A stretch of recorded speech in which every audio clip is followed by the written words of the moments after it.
ಇಂದು ಕಾವೇರಿ ನೀರು ನಿರ್ವಹಣಾ ಸಮಿತಿ ಮಹತ್ವದ ಸಭೆಯನ್ನು ಕರೆದಿದೆ. ಕರ್ನಾಟಕ ಮತ್ತು ತಮಿಳುನಾಡು ಪಾಲಿಗೆ ಇದು ಅತ್ಯಂತ ಇಂಪಾರ್ಟೆಂಟ್ ಮೀಟಿಂಗ್. ಹೇಳ್ತೀವಿ ಡೀಟೇಲ್ಸ್ ಅದರ ಬಗ್ಗೆ. ದೆಹಲಿಯಲ್ಲಿ ಈ ಮಹತ್ವದ ಮೀಟಿಂಗ್ ಆಗುತ್ತೆ.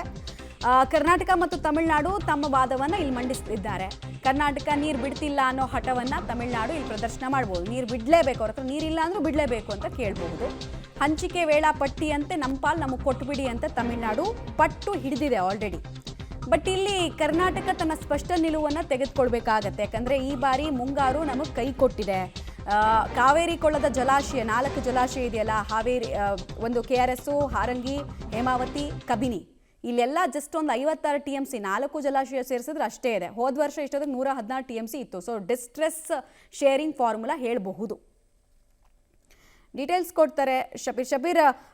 ಡಿಸ್ಟ್ರೆಸ್ ಶೇರಿಂಗ್ ಫಾರ್ಮುಲಾ ಅಂದರೆ ಸಂಕಷ್ಟ ಪರಿಹಾರ ಸೂತ್ರದ ಬಗ್ಗೆ ಕರ್ನಾಟಕ ಯಾವ ರೀತಿ ತನ್ನ ವಾದವನ್ನು ಮಂಡಿಸುತ್ತೆ? ಒಂದು ವೇಳೆ ಇಲ್ಲಿ ಅಂದ್ಕೊಂಡ ರೀತಿಯಲ್ಲಿ ವಾದ ಒಪ್ಪಲಿಲ್ಲ ಅಂದರೆ ಬೇರೆ ಏನೇನು ಆಪ್ಷನ್ ಇದೆ? ರಿವ್ಯೂ ಪಿಟಿಷನ್ ಏನಾದರೂ ಹಾಕಕ್ಕೆ ಆಪ್ಷನ್ ಇದೆಯಾ?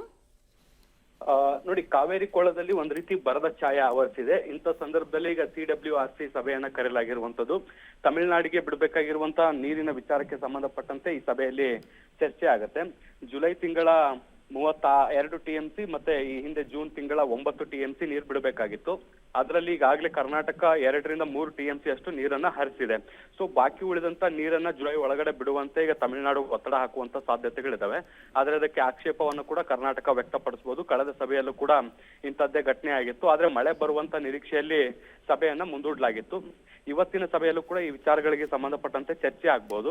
ಇದಾದ ಬಳಿಕ ನೀರು ಹರಿಸ್ಲಿಕ್ಕೆ ಏನಾದ್ರೂ ಸೂಚನೆಯನ್ನ ಕೊಡುತ್ತಾ CWRC ಅನ್ನುವಂತಹ ಪ್ರಶ್ನೆಗಳು ಕೂಡ ಇದಾವೆ. ಸೊ ಹೀಗಾಗಿ ಸಂಕಷ್ಟ ಪರಿಹಾರ ಸೂತ್ರದಲ್ಲಿ ಒಂದಷ್ಟು ಕಡಿಮೆ ನೀರನ್ನ ಹರಿಸುವಂತ ನಿಟ್ಟಿನಲ್ಲೂ ಕೂಡ ಚರ್ಚೆಗಳಾಗಬಹುದು, ನೆಗೋಸಿಯೇಷನ್ಸ್ ಗಳಾಗುವಂತ ಸಾಧ್ಯತೆಗಳಿದೆ. ಮಮತಾ, ಧನ್ಯವಾದ ತಮ್ಮ ಮಾಹಿತಿಗಾಗಿ. ಆಮೇಲೆ ರಾಷ್ಟ್ರೀಯ ಜಲ ನೀತಿ ಕೂಡ ಏನು ಹೇಳುತ್ತಂದ್ರೆ, ಸಂಕಷ್ಟ ಇದ್ದಾಗ ಕುಡಿಯೋ ನೀರಿಗೆ ಆದ್ಯತೆಯನ್ನು ಕೊಟ್ಕೊಳ್ಳಿ, ಕೃಷಿಗೆ ಆಮೇಲೆ ನೀರು ಬಿಟ್ಕೊಳ್ಳಿ ಅಂತ ನ್ಯಾಷನಲ್ ವಾಟರ್ ಪಾಲಿಸಿನೇ ಇದೆ.